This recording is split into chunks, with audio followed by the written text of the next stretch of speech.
Okay right. అదేవిధంగా ఆకుల అంజన్ గారి తండ్రి మీ మామగారు ఆకుల సూర్యనారాయణ గారు అనేక సంవత్సరాలుగా బీజేపీ పార్టీలో కొనసాగి బీజేపీ పార్టీ సిద్ధాంతాలను చదివి కొన్ని సందర్భాల్లో పార్టీ మారి ఇతర పార్టీలకు వచ్చి బీజేపీ సిద్ధాంతాలపైన బీజేపీ పార్టీ పైన అనేక విమర్శలు చేసిన సంఘటనలు వాస్తవానికి గత సంవత్సరాల క్రితం చూసాము. కానీ ఆకుల శ్రీవాణి గారు మాత్రం ఎందుకు మొత్తం బీజేపీ పార్టీ ఆర్ఎస్ఎస్లోనే పుట్టి పెరిగినట్టు ప్రవర్తిస్తారు? నాకు తెలిసినంత వరకు మా మామయ్య గారు విభేదాలు అంటే పార్టీలో ఉన్న కొన్ని విభేదాల వల్ల కొన్ని రోజులు దూరం ఉన్నారు పార్టీకి, కానీ పార్టీని విమర్శించినట్టయితే నాకైతే తెలియదు. మీకు వచ్చిన ఇన్ఫర్మేషన్ అది రాంగ్ వచ్చింది.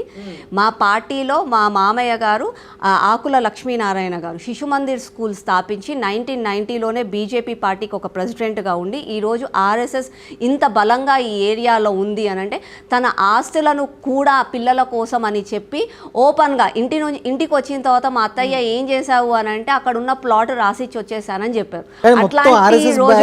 మీ మామగారు కాదు కదా, మీ పెద్ద మామగారు కదా? మా మామయ్య కూడా అండి, మా పెద్ద మామయ్య ఆకుల సూర్యనారాయణ గారు, ఆకుల దయానిధి గారు అందరూ కూడా ఆర్ఎస్ఎస్ శాఖకి వెళ్ళిన వాళ్ళే, ఆర్ఎస్ఎస్కి వచ్చే వాళ్ళే, కానీ రెగ్యులర్గా ఆర్ఎస్ఎస్కి టైం ఇవ్వకుండా ఆర్ఎస్ఎస్ కోసం పనిచేసే వాళ్ళే. బీజేపీ నాయకులంతా ఎలక్షన్ రాగానే శ్రీరాముని అడ్డు పెట్టుకొని రాజకీయం చేస్తారు. అసలు శ్రీరామునికి బీజేపీ పార్టీకి సంబంధం ఏంటి అనేసి ప్రశ్నలు వస్తున్నాయి. దీనికి మీ సమాధానం ఏంటి? శ్రీరాముడికి బీజేపీ పార్టీకి కాదు, శ్రీరాముడికి భారతదేశంలో పుట్టిన ప్రతి ఒక్కరికి కూడా సంబంధం ఉంది. ఓకే, శ్రీరామ రాజ్యం రావాలి, శ్రీరామ రాజ్యం స్థాపించాలి అన్నది మా బీజేపీ పార్టీ. ఎందుకు చెప్తున్నామంటే శ్రీరామ రాజ్యం వస్తేనే అందరము కూడా మంచిగా ప్రశాంతంగా బ్రతకగలుగుతాం. నీతి నిజాయితీ ధర్మంతో బ్రతకాలి అంటే శ్రీరామ రాజ్యం రావాలి అన్నది మా స్టాండ్. శ్రీరాముని పేరు తీసుకున్నంత బలంగా ఇతర దేవుని పేరు ఎందుకు తీసుకోలేకపోతుంది? లేదండి, మేము ప్రతి ఒక్కరి పేర్లు అంటాము.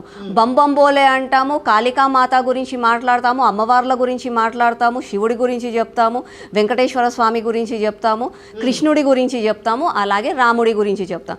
పోతే శ్రీరామ రాజ్యం జై శ్రీరామ్ అని ఎందుకు పదే పదే అంటామంటే ఎట్లయితే రాముడు వాళ్ళ తల్లిదండ్రులు మాట విని సమస్తం అంతా వదిలేసి అడవిల పాలు అయినా సరే ధర్మం కోసం నిలబడ్డారో, అదే ధర్మం కోసము వాళ్ళ భార్యని అపహరించిన రావణుణ్ణి సైతము అదే ధర్మం కోసం అని చెప్పి సముద్రం దాటిపోయి తీసుకొని వచ్చాడో ఆ ధర్మస్థాపన మన దేశంలో జరగాలి. ఆ ధర్మస్థాపన జరిగితేనే ఈరోజు కుళ్ళు కుతంత్రాలు ద్వేషాలు ఇవన్నీ లేకుండా ముందుకు సాగగలుగుతాము. ప్రపంచంలో కూడా భారతదేశం ఉన్నత స్థాయికి పోతుంది. కాబట్టి రామరాజ్యం రావాలి అని అంటున్నాం.